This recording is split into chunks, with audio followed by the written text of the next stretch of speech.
प्रश्न है, कब से कब तक अकबर का समय है, क्या है, इसके बारे में हम पढ़ते हैं। ये भी आपका एक इम्पॉर्टेंट टॉपिक है, टीजीटी पीजीटी का चुनिंदा टॉपिक है। तो इसके बारे में हम पढ़ते हैं। अकबर 1556 से 1605 ईस्वी। तो जो इसमें से बेहतरीन प्रश्न है उसको आप चुन करके आप अपनी डायरी या नोट्स में आप लिख सकते हैं, क्योंकि जानते हैं कंपटीशन बहुत ज़्यादा है और उसको एग्ज़ाम को पास करने के लिए, एक सीट आपको सुरक्षित रखने के लिए आपको अच्छे से मेहनत करना है। बहुत बेहतरीन स्मार्ट तरीके से स्टडी करना पड़ेगा, तब आप उसको कर पाएंगे, क्योंकि कंपटीशन आज के युग में बहुत ज़्यादा है। मुग़ल कला का जन्मदाता कौन था? अकबर था। और वैसे भी आप लोग के पास अभी समय है, कोई और एग्ज़ाम नहीं आ रहे हैं, टीजीटी पीजीटी आने वाला है, तो इसलिए इसको अच्छे से केयर कर लीजिए और क्लियर कर लीजिए आप। अकबर का जन्म कब हुआ था? 15 अक्टूबर 1542 ईस्वी को अमरकोट के राणा बीरसाल के महल में हुआ था। कहाँ पे हुआ था? अकबर 1556 से 1605 ईस्वी इसका समय है। मुग़ल कला का जन्मदाता अकबर को माना जाता है। अकबर का जन्म कब हुआ था? 15 अक्टूबर 1542 ईस्वी में अमरकोट के राणा बीरसाल के महल में होता है। अकबर के पिता का नाम हुमायूं था। हुमायूं का पुत्र अकबर था, इस तरह से पढ़िएगा। अकबर की माता का नाम हमीदा बानो था, बानो बेगम, हमीदा बानो बेगम था। तो हुमायूं का पुत्र था अकबर।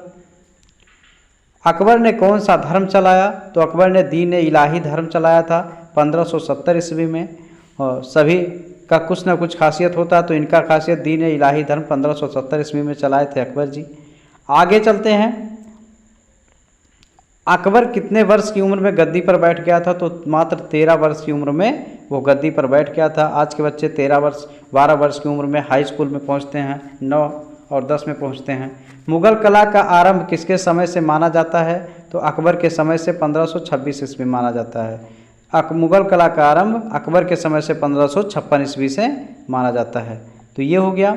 मुग़ल कला में ईरानी, अगला प्रश्न है, मुग़ल कला में ईरानी प्रभाव किसके समय तक दिखा था? अकबर के समय तक। कब तक दिखा था ये? तो ये अकबर के समय तक दिखा था। राइट कर लीजिएगा, अकबर के समय तक। अकबर के समय में किस धर्म के चित्रकार अधिक थे? तो उस समय हिंदू के धर्म के चित्रकार अधिक थे। अकबर के समय कितने प्रसिद्ध हिंदू चित्रकार थे? तो 13 का जिक्र किया गया है। अकबर के समय में जो 13 हिंदू चित्रकार थे। अकबर के दरबार में कितने रत्न थे? तो 9 रत्न थे। उसी में से आपके बीरबल भी थे। 9 रत्नों में 9 रत्नों के नाम क्या थे? तो हम जिक्र कर देते हैं आप लोगों से। अब्दुल रहीम खान खाना, ये एक रत्न, बीरबल, तानसेन, टोडरमल, भगवान दास, फौजी, मुल्ला दो प्याजा, अबुल फजल और मान सिंह। तो ये आपके 9, उनके दरबार में 9 रत्न थे। 9 रत्नों की संज्ञा दी जाती है। बीरबल फेमस मंत्री थे अकबर के। अकबर ने कौन सा ऐसा कार्य किया जो अभी तक प्रचलित था? प्रति सप्ताह प्रदर्शनी लगवाते थे। ये फेमस था, प्रति सप्ताह क्या करते थे? प्रदर्शनी लगवाते थे। तो ये काम फेमस है। अकबर ने ऐसा कौन सा कार्य किया जो अभी तक प्रचलित था? प्रति सप्ताह प्रदर्शनी लगवाई थी, ये प्रचलित था। अकबर के समय कौन कौन से चित्रकार थे? मीर सैयद अली जुदाई, ख्वाजा अब्दुल असमद सीरा जी, दसवंत और बसावन थे। तो ये कई चित्रकार हो गए। हम जिक्र कर देते हैं आपसे दोबारा, आप लोग को अगर सस्पेंस होता है तो आप लिख लीजिएगा। मीर सैयद अली जुदाई, ख्वाजा अब्दुल असमद सीरा जी, दसवंत और बसावन थे। तो ये राइट आंसर हो जाएगा। आप याद रखिएगा इनको, कौन कौन थे। अकबर की पाठशाला का अध्यक्ष कौन था? अब्दुल असमद सीरा जी। कौन था? तो उनकी जो पाठशाला थी उसके अध्यक्ष अब्दुल असमद सीरा जी थे। अकबर के गुरु कौन थे? तो अब्दुल असमद सीरा जी भी उनके गुरु भी थे, उनके पाठशाला के अध्यक्ष भी थे और गुरु भी थे। अकबर के गुरु कौन थे? अब्दुल असमद सीरा जी थे। अकबर के 9 रत्नों में चित्रकार कौन कौन थे? तो इसमें भगवान दास और बीरबल महेश चंद, इनका नाम ब्रैकेट में दिया है, बीरबल और महेश चंद। तो हो जाएगा महेश चंद और भगवान दास, 2 हो जाएंगे। अकबर का सभी कितने चश्म का था? 2.25 चश्म का था। अब अकबर का सभी जो था कितना था? 10.25 चश्म का। अबुल फजल द्वारा रचित ग्रंथ का क्या नाम है? आईने अकबरी। अबुल फजल ने लिखा है आईने अकबरी, जो उनकी ग्रंथ थी। और आईने अकबरी का प्रसिद्ध चित्र कौन सा है? सलीम का जन्म है उसमें, इसका जिक्र किया गया है। और अगला प्रश्न आपका है, अब जानते हैं वीडियो बनाने में कितना मेहनत लगता है। अगर आप लोग को वीडियो अच्छा लगेगा तो आप चैनल को सब्सक्राइब कीजिएगा। आईने अकबरी का प्रसिद्ध चित्र कौन सा है? सलीम का जन्म जिक्र किया गया है। आईने अकबरी में अकबर के समय के कितने श्रेष्ठ चित्रकारों का वर्णन है? 100 से अधिक श्रेष्ठ चित्रकारों का वर्णन किया गया है उसमें। मुगल कला को किसके समय में सर्वाधिक व्यक्ति चित्रण हुआ? अकबर के समय में सर्वाधिक व्यक्ति चित्रण हुआ है। सबसे ज़्यादा व्यक्तियों का चित्र बना हुआ है, तो किस में बना है? अकबर के समय में बना हुआ है। राइट, ये राइट करिएगा। मुगल कला में भित्ति चित्र की शुरुआत किसने की थी? अकबर ने ही की थी, भित्ति चित्र की शुरुआत करवाई थी।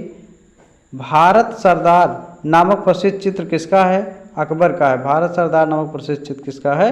अकबर का है। मुगल चित्रों में लेख प्रक्रिया कब तक रही है? अकबर के समय तक रही है। इसमें लेख प्रक्रिया जो थी, लेख प्रक्रिया कब तक रही है? तो अकबर के समय तक रही है लेख की प्रक्रिया। दीन इलाही धर्म का उद्देश्य क्या था? सुलह कुल था। इसका उद्देश्य क्या था? सुलह कुल था। दीन इलाही धर्म का उद्देश्य था। सलीम का जन्म नामक चित्र कितने उपदेशों को दर्शाया गया है? तो उसमें 4 उपदेशों को दर्शाया गया है। स्वर्ण मंदिर अमृतसर के लिए भूमि किस मुगल सम्राट ने दी थी? तो इसके लिए अकबर ने ही दी थी। अकबर ने स्वर्ण मंदिर अमृतसर पंजाब में जो बना हुआ है उसके लिए अकबर ने ही दी थी। अकबर के शाही पुस्तकालय कहाँ कहाँ है? तो आगरा, दिल्ली और लाहौर में है। कहाँ पे हैं? आगरा, दिल्ली और लाहौर हो जाएगा। अकबर के पोथी खाने में कितनी हस्तलिखित पुस्तकें थी?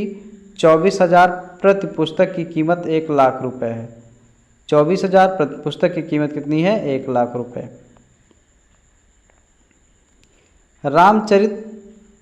रामचरितमानस की रचना के समय मुगल शासक कौन था? तो अकबर था। जब रामचरितमानस की रचना हुई थी, गोस्वामी तुलसीदास जी ने किया था, तो अकबर के समय की बात हो रही है। अगला आपका है हरिवंश पुराण का चित्रण किस शैली में हुआ है? मुगल शैली में अकबर के समय में। मुगल शैली में अकबर के समय में हुआ है। तो ये हो जाएगा बाबर का घोड़े से गिरना चित्र किस शासक के समय का है? तो बाबर का घोड़े से गिरने का चित्र जो है वो अकबर के समय का है। राइट आंसर दिया गया है ये।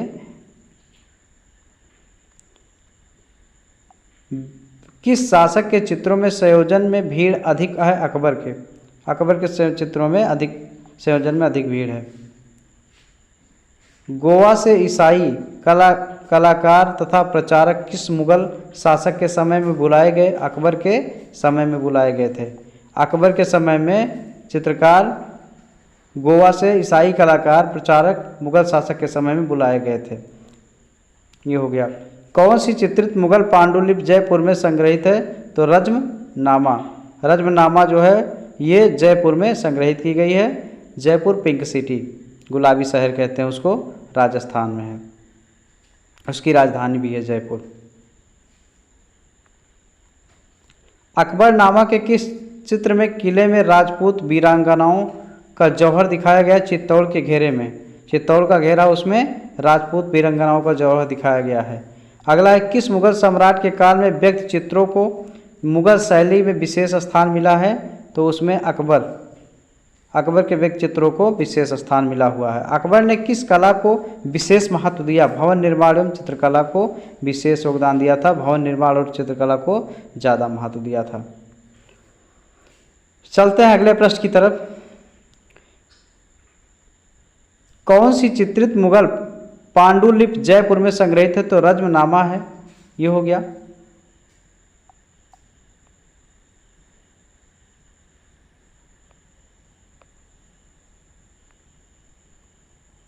अकबरनामा पर आधारित सलीम का जन्म नामक चित्र में प्रस वाले की छत पर प्रसन्नता के प्रतीक के रूप में कौन सा पक्षी चित्रित है? तो उसमें मोर को चित्रित किया गया है। सलीम का जन्म, उसमें मोर के चित्र को चित्रित किया गया है। यह है अकबरनामे में प्रमुख रूप से किस जीवन की झांकी प्रस्तुत की गई है? तो मुगल दरबारी जीवन की झांकी प्रस्तुत की गई है उसमें। अकबर के समय के ऐतिहासिक ग्रंथों में कौन सा ग्रंथ सर्वश्रेष्ठ है? तो वो अकबरनामा ही सर्वश्रेष्ठ है। अकबरनामा को लगाइएगा। रणथंभौर के किले की घेराबंदी चित्र किस ग्रंथ का है? तो यह भी अकबरनामा का है। जो रणथंभौर किले की घेराबंदी की गई है। अकबर को किस तरह के दृश्य बनवाने में रुचि थी? युद्ध के दृश्य बनवाने में, जो युद्ध का दृश्य होता है उसको बनवाने में उसको ज़्यादा रुचि दिखाता था वो। ललित कला का विस्तार किसके समय में हुआ है? तो अकबर के समय में हुआ है। ललित कला का विस्तार अकबर के समय में हुआ है। अकबर के समय में तैयार की गई बाबरनामा इस समय कहाँ है? राष्ट्रीय संग्रहालय नई दिल्ली में रखी गई है वो। तो राष्ट्रीय संग्रहालय कहाँ पे है? दिल्ली में है। फतेहपुर सीकरी के भवन में अलंकरण का कार्य किसने करवाया? तो उसमें अलंकरण का कार्य अकबर ने ही करवाया है। राइट आंसर अकबर हो जाएगा। अगला प्रश्न है, अकबर के शाही पुस्तकालय के समान किसका अपना पोथी संग्रह है? अब्दुल रहीम खान खाना का अपना पोथी संग्रह है, जो अकबर के शाही पुस्तकालय के समान अपना भी पोथी संग्रह इनका है। अकबर की कितनी चित्रशालाएं हैं? तो उसकी 3 चित्रशालाएं हैं, जो जिक्र की गई हैं यहाँ पर 3 हैं। अकबर की चित्रशालाएं कहाँ कहाँ पर हैं? आगरा 1550 से 1572 ईस्वी, फतेहपुर सीकरी 1572 से 1585 ईस्वी, लाहौर 1585 से 1601 ईस्वी। लाहौर पाकिस्तान में है बहरहाल। अकबर की चित्रशाला के अध्यक्ष कौन थे? मीर सैयद अली तथा ख्वाजा अब्दुल असमद सिराजी थे, जो अकबर के गुरु भी थे और पाठशाला के मंत्री अध्यक्ष भी थे। अकबर की कौन सी चित्रशाला अभी भी है? आगरा में। आगरा में जो चित्रशाला है अभी भी वो है। अकबर के दरबार में 13 हिंदू चित्रकारों के नाम क्या थे? तो चलिए हम नाम आपको गिनवा देते हैं, देख लीजिए कौन कौन से थे। दसवंत, नंबर 1 दसवंत हो जाएंगे। दसवंत, बसावन, केशवलाल, मुकुंद, मधु, जगन्नाथ, तारानाथ, सावलदास, महेश, खेमकरण, हरवंश, राम तथा माधव आदि थे। तो ये 13 जो हिंदू चित्रकार थे उनका भी जिक्र किया गया है अकबर के दरबारों में। और सैयद जुदाई थे, इनका नाम छूट गया। सैयद जुदाई भी, अली जुदाई भी थे उसमें। मीर सैयद अली क्या बनाने में निपुण थे? ग्रामीण चित्र। जब किसी किसी को जो होता है हर टॉपिक पसंद होता है, तो मीर सैयद अली को क्या पसंद था? ग्रामीण चित्र बनाने में उनको इंटरेस्टिंग थी, रुचि थी, और ग्रामीण चित्र वो बनाते भी थे। मुग़ल शैली के जन्मदाता मीर सैयद अली को जाता है, उन्हीं को कहा जाता है, मुग़ल शैली का जन्मदाता कहा जाता है। अकबर के दरबार का मीर मुसब्बर मुख्य चित्रकार कौन था? तो मीर सैयद अली ही था जो मुख्य था। मीर सैयद अली। मीर सैयद अली किस शैली का कुशल चित्रकार था? फारसी ईरानी शैली का कुशल चित्रकार भी था, तो मीर सैयद अली था।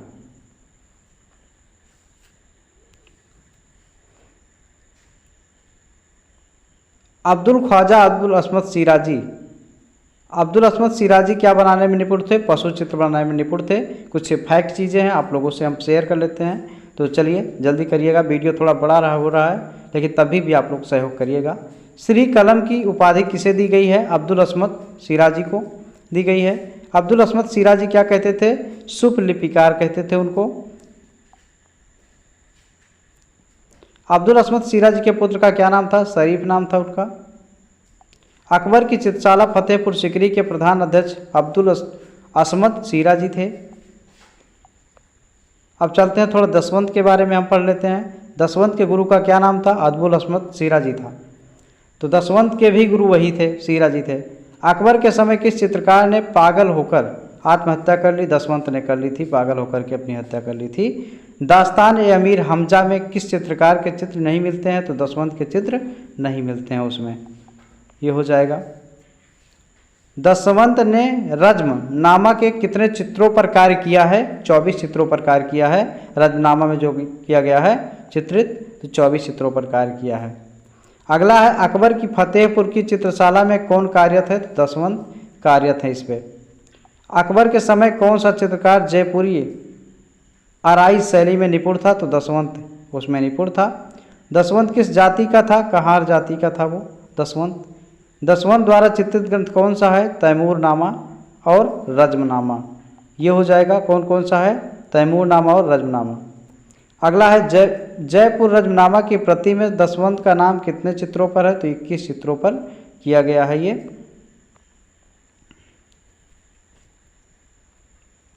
सुंदर पक्षियों के चित्र सबसे पहले किस मुगल बादशाह ने बनवाए?